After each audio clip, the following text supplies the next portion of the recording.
So, anyone remembers how many carbons are in glucose?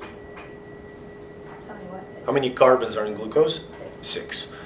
That's all we care, those 6 carbons. Okay?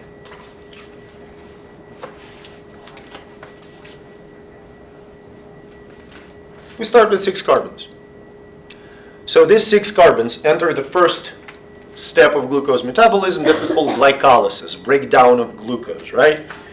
And during first about 5 reactions, I don't remember exactly 5 or 6, these 6 carbons are converted into 2 3-carbon intermediates with a phosphate group hanging off. Okay? So these 3-carbon intermediates, called glyceraldehyde 3-phosphate, sometimes abbreviated as G3P. You have all the proper name, but glyceraldehyde 3-phosphate. Now, where does this phosphate come from? It comes from ATP.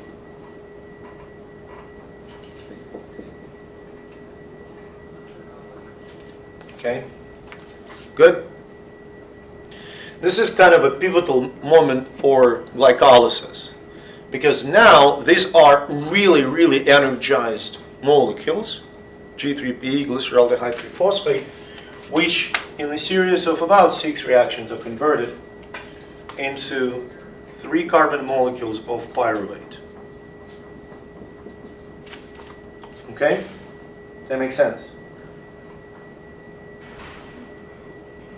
Good? Now, first question, how many carbons we started with? How many carbons we finished with? 6. Did we lose anything? No, we didn't. Now, what was the point here?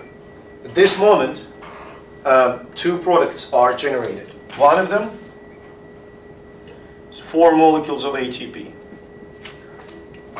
Another, 2 molecules of NADH. NADH, is that a reduced or oxidized form? Reduced, what does that mean? What do these molecules carry? Huh? It already did. So it already carries electrons. There are 2 of them. Okay? So we've got the first load of electrons stripped from glucose. We clear? Good? So this was glycolysis.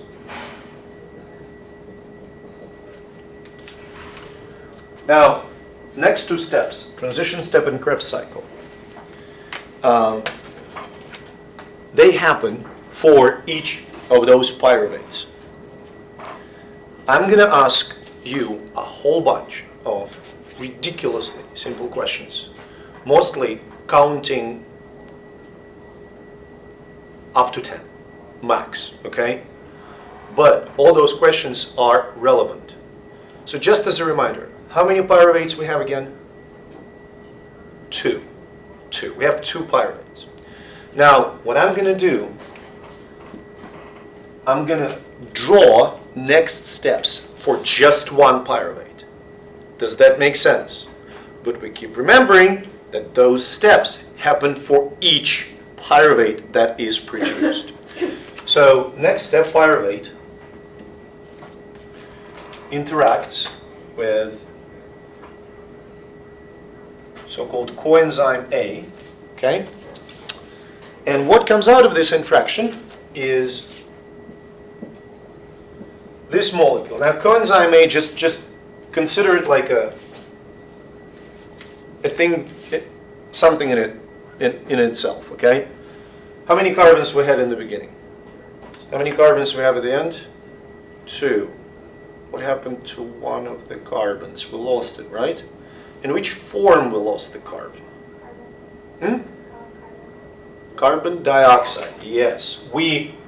Now look, the name screams for itself. Carbon dioxide.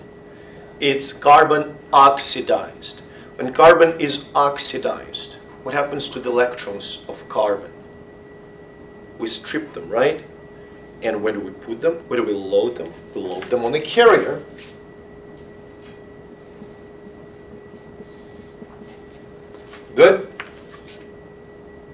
So we took first carbon of our glucose, okay, and we stripped electrons from it and gave it to NADH. Good? Then, so this will be a transition step. You know what? I want some space here in the bottom. So I'm going to put that aside in here. So that's transition step.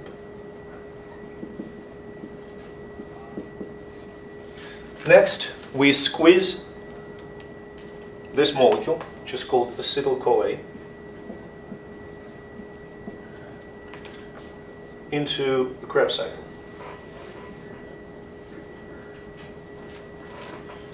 So 2-carbon intermediate, acetyl-CoA, interacts with 4-carbon oxaloacetate. Okay? 2 plus 4 equals, thank you, I told you it's going to be simple. And this is citrate. Okay, now I'm going to skip a step where citrate is converted to isocitrate, and I'm going to jump right to, I mean, it's still, there's like an extra step. I don't really care. Neither should you. Alpha-ketoglutarate. How many carbons in alpha-ketoglutarate? 5. How many carbons in citrate? 6. This extra carbon goes, and electrons that is stripped from carbon, NADH. Very good. And then alpha-ketoglutarate ends up being succinyl-CoA. How many carbons are in succinyl-CoA? 4.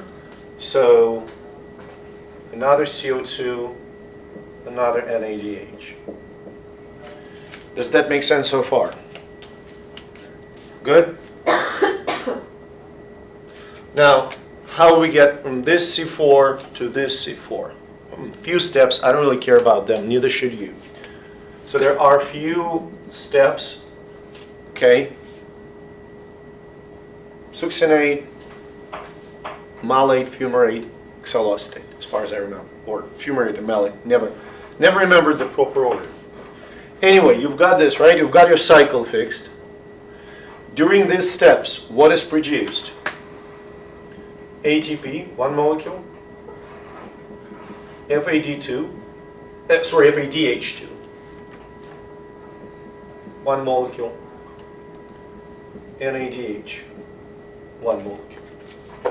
Okay? Now, all this process that we just expressed here worked for 1 pyruvate, right? So for 2 pyruvates, you need to basically run it twice. Does that make sense? Now, let's write down something really fascinating. So per molecule of glucose,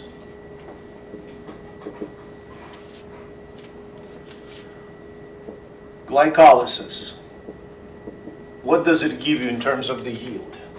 How many total net ATPs glycolysis gives you? Glycolysis gives you 2. Everybody understands why 2. We invest 2 first, and we get 4 as an outcome. So we have to spend 2 to get 4. Does that make sense? So we get 2 out of them, 2 ATPs. And we get 2 NADH, right? And, this goes without saying. Pyruvate is pyruvate. Okay. Now, transition step plus Krebs cycle. Let's count. Look. Per glucose. How many ATP molecules are generated in transition step and Krebs cycle per glucose? Huh? 2? Yeah. Because we run it twice. How many FADH2 molecules? 2.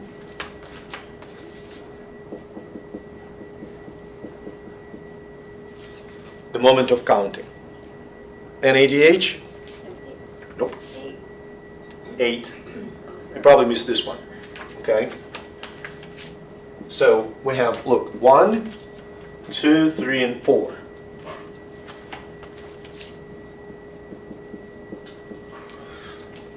Now, it doesn't fit there, but we don't really need this too much. But how many CO2s are produced during transition step and Krebs cycle?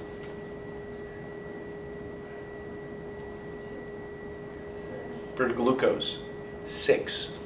Because we run this whole gig twice, we have 2 pyruvates. Does that make sense? Catherine? I'm just going to have to watch the... No. Hold on a second. I ran Hold. out of room. Huh? I ran out of room on paper, so I don't have the whole thing on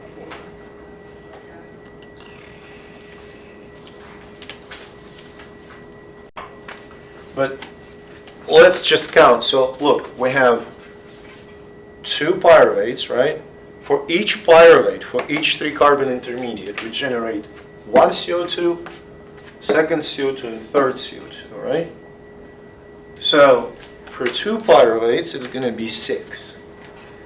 These are your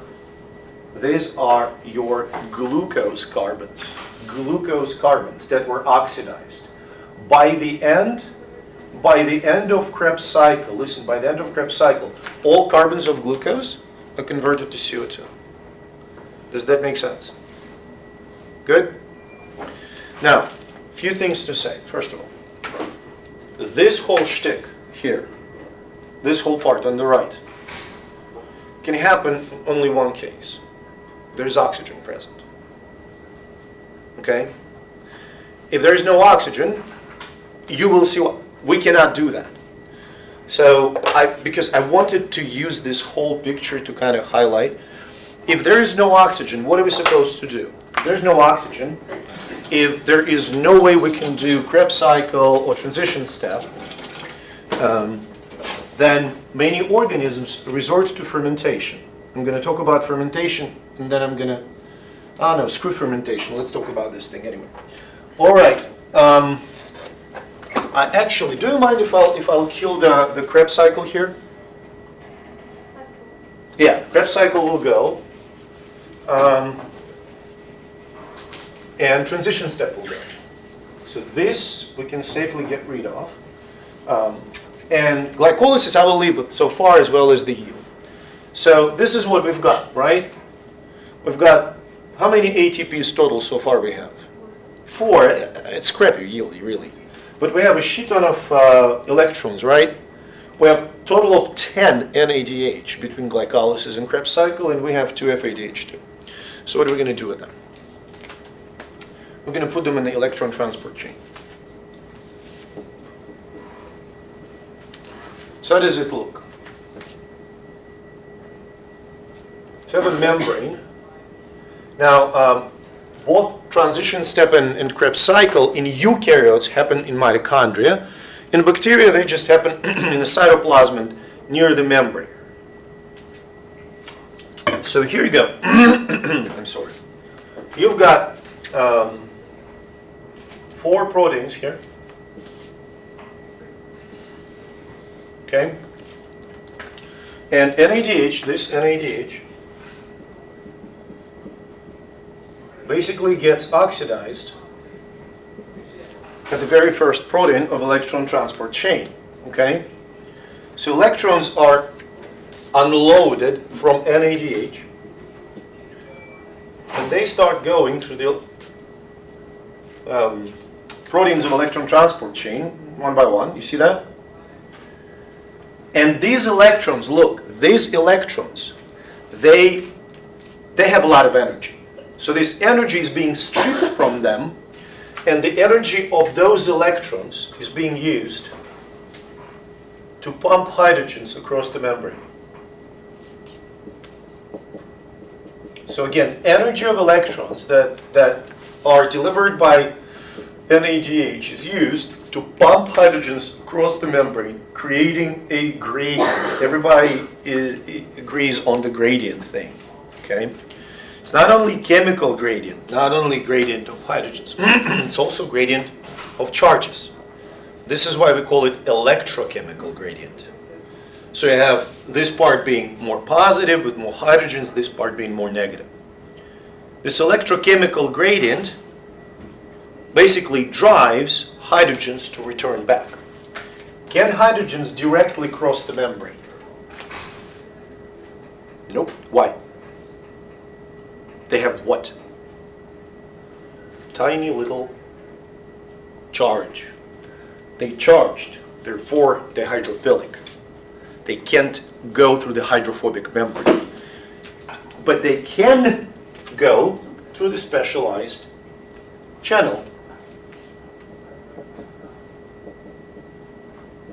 Diffusion of hydrogens essentially is the movement of ions. Does that make sense? So these ions are moving. Movement implies kinetic energy. And basically the energy of diffusion of hydrogens, of sliding from high concentration to low, provides energy for ATP synthesis. On ATP synthase. So this is your ATP synthase. Does it make sense? Now what happens to FADH2? Sorry. So FADH2 delivers electrons here, becomes FAD, and they participate in the process as well. Right? Now, first question, I'm going to tell you something, and then I'm going to ask you a couple of questions. One of them is kind of easy, one of them is insanely hard. So, one molecule of NADH carries enough electrons, energy electrons, that it is equivalent to 3 ATPs. One molecule of FADH2 is basically equivalent to 2 ATPs. Right? That makes sense? So first, here comes arithmetic. Let's count the yield. How many ATPs you can make? How many NADH molecules you have in total? So how many ATPs are you going to get out of them? Huh? 30. How many FADHs? 2. So how many ATPs? 4. 30. So we've got 30 plus 4. And how many ATPs here? Another 4, right? So that gives you 38 ATP molecules. This is the maximum theoretical yield of aerobic respiration. Okay. So, in every biology book, if you will read it, it will say something like 32, 34, 36. Why it is, this is the hard question. Insanely hard question.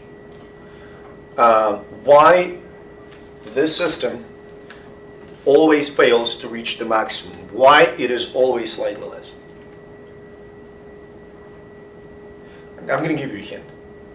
So, we mentioned that hydrogens can't go through the membrane. Huh? Yeah. You need to use the channel, right? But can they not? Maybe there's maybe it's like a tiny little chance. I understand these walls are not, but in the house, I know how American houses are built. You can't go through the wall, but if you really, really want, maybe once in a lifetime you can. So this is what happens to hydrogens. Some of them leak through the membrane, very few. But if they leak through the membrane, they can't go through ATP synthase, and that energy is lost. Does that make sense? This is why, generally, if you make membrane leaky, cell fails at generating ATP. You see? Second question. This is not that hard of a question. Why NADH supplies enough energy for 3 ATPs and FADH2 supplies enough energy for 2? The answer is drawn right here. It's here. The answer to the question is on the board.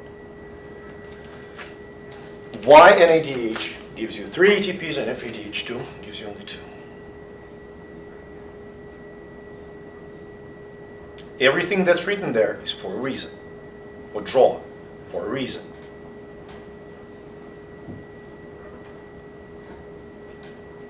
Electrons from NADH are unloaded on which protein? The very first one. and from FADH2 on the second one.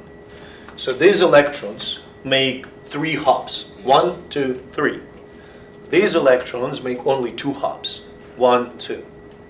Does that make sense? So they don't start from the very top of the stairs.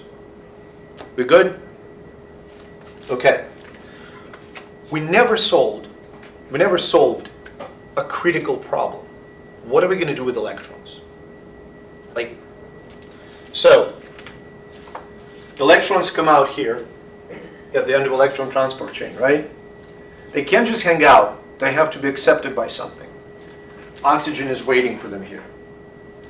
So you've got electrons, you've got some protons, and you've got oxygen, and that gives you water.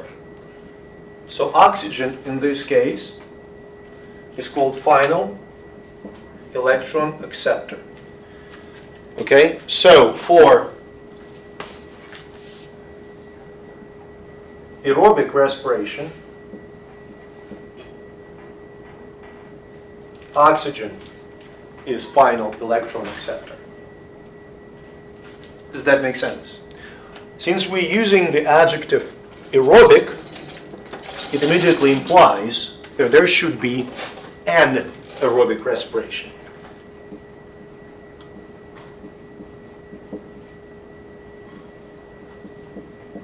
Okay? So for anaerobic respiration, now look, this is something that I'm really proud of.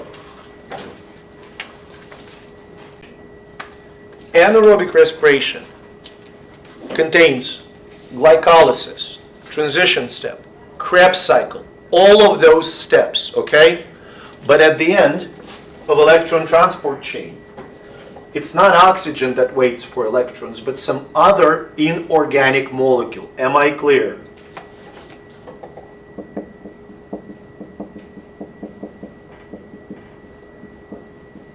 So it's inorganic molecule. For instance, can be nitrate, can be sulfate, can be carbonate. Okay? Does that make sense? Now, what if you don't have oxygen?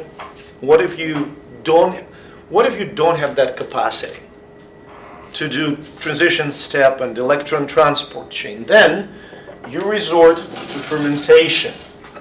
Okay? Now, there are, first of all, it's the best, of course, way to generate ATP because it's a side product of fermentation. We have things like beer and wine and cheese and nail polish remover and, organic solvents and so on and so forth. Okay? Butter.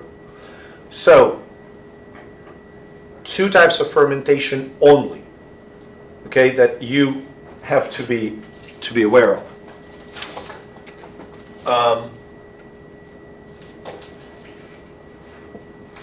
No oxygen, fermentation.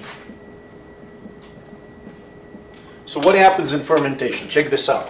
So you have pyruvate, and it can go either the lactic acid way,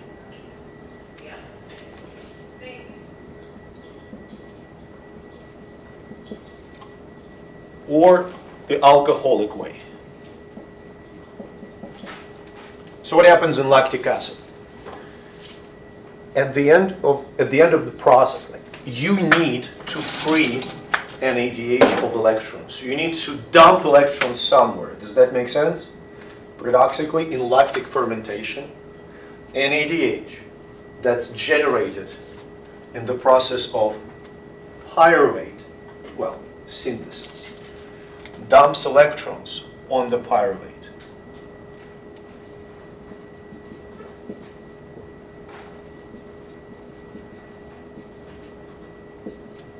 And what you get out of this is 3-carbon lactate.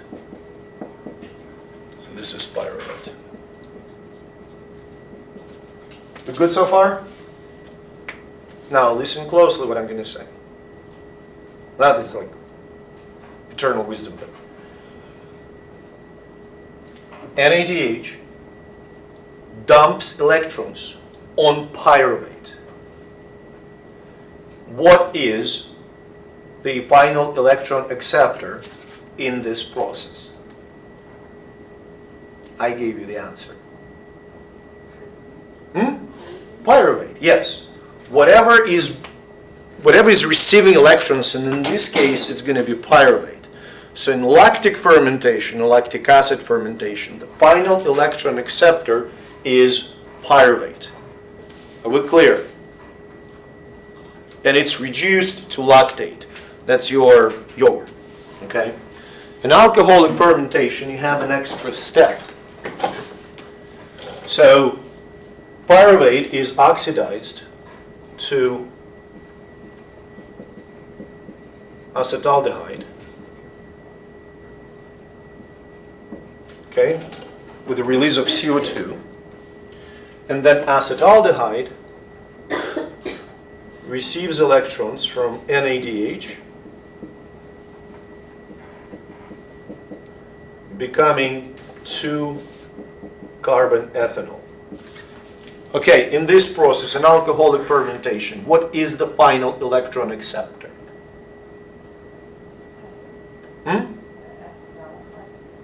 Acetaldehyde, yeah. Yeah, absolutely. Yep.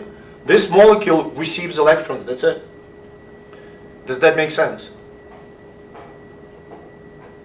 So that's beer, wine. As a matter of fact, in reality, for instance, beer involves both lactic and alcoholic fermentation. Does that make sense? A lot of milk products like buttermilk, mostly lactic, but there is a degree of alcoholic fermentation there as well. Okay, we good?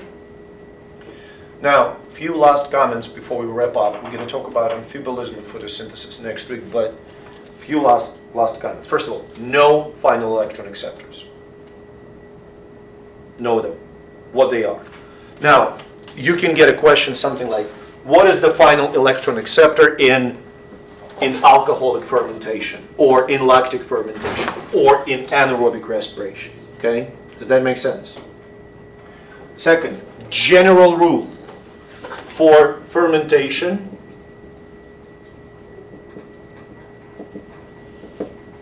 final electron acceptor is organic molecule.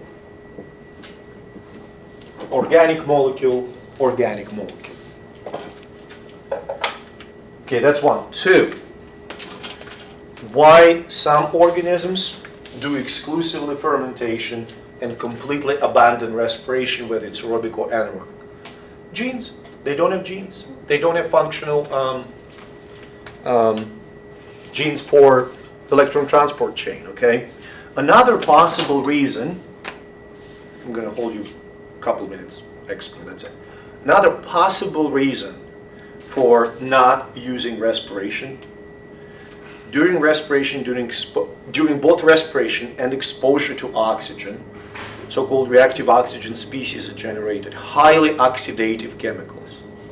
If a cell can't deal with them, can't neutralize them, that's it. Remember we're talking about Clostridia, the bugs Clostridia that are anaerobic.